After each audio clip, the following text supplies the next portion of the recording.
All right, let's talk about the sat-nav and the infotainment system of the Nissan Leaf. So, first thing you have to know is that the base models called S and Visia do not have this sat-nav. It's only on the earlier Leafs, and then from 2013 on the two top trims. The base Leaf, they would have just a normal stereo here without touchscreen. This is an earlier navigation screen. From 2016 there is an updated version which is slightly better, but let's admit it, this infotainment system is really old, so in 2020 it will feel a bit outdated, and it's not necessarily very good in quite a few aspects. But let's go through it anyway and we see what we can do with it.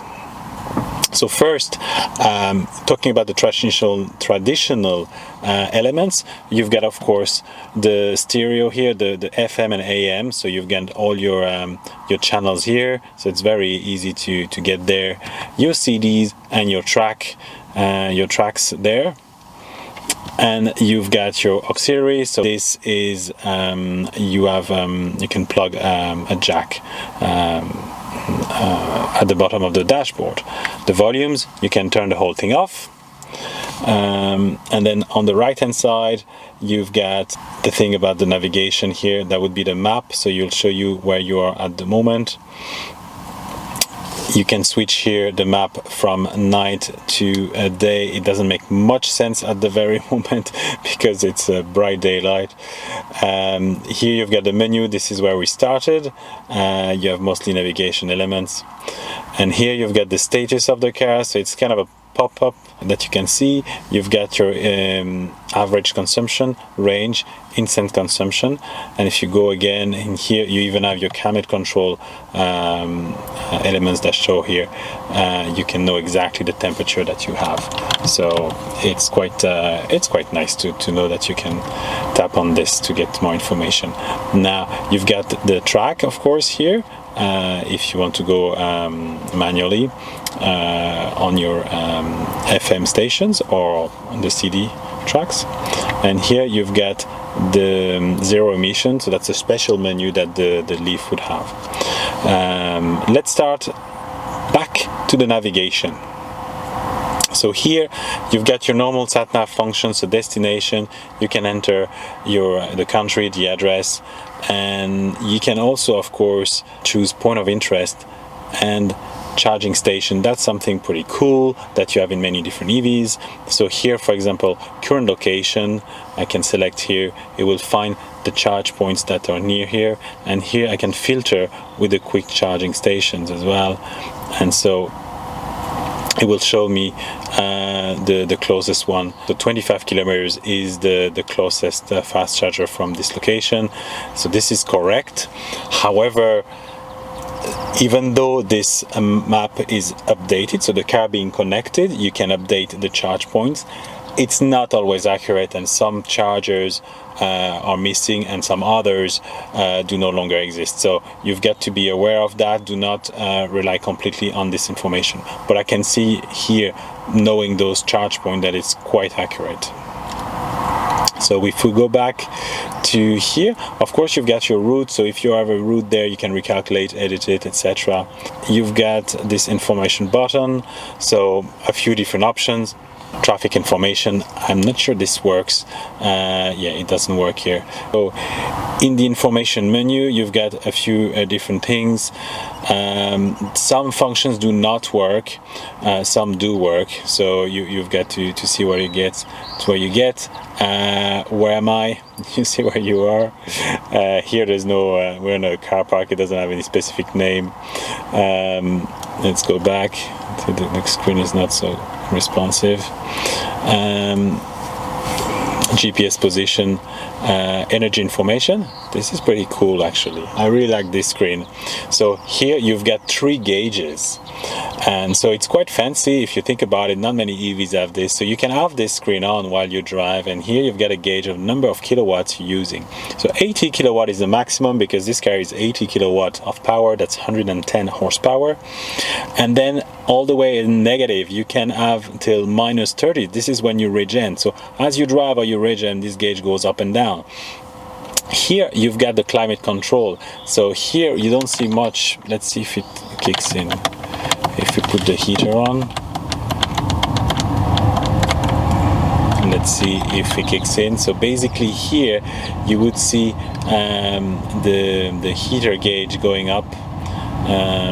Probably the car needs to wait a bit, or the car needs to be turned on properly.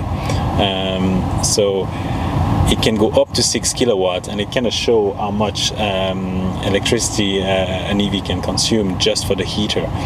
And then below you've got something called other, and it's actually the accessories. So that would be just the screen, and it could be as well something as stupid as the headlight or the wipers. If you turn the wipers on, actually, as you can see, this goes up. So it's a gimmick, but it's funny to see. You've got history of your consumption, but that you don't see because we haven't been driving just now. Back to the menu again. You've got some settings, so general settings about the car. I'm not gonna spend too much time on it. Of course, you have Bluetooth because it's a modern car. Let's go back into it. You've got your phone here, so you can pair your phone and have all your regular phone command and phone book.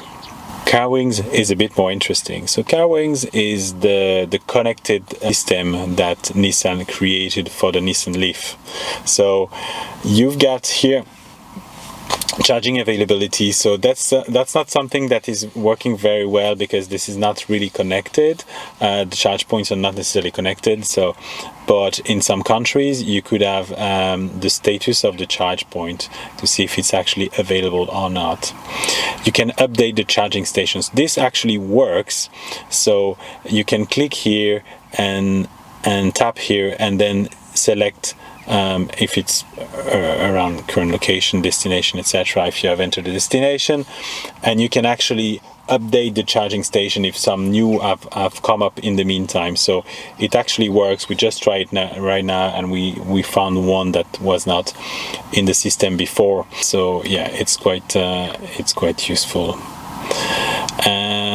Then you've got some settings and channels. Actually, there is an RSS channel, so you can add RSS feed into your Nissan Leaf if you want to have specific information. It's a bit geeky nowadays, but why not? That's about it.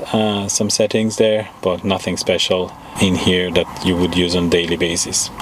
The last thing here is the zero emission menu. So you've got CarWings, we talked about this, the settings, the energy information, we saw that as well.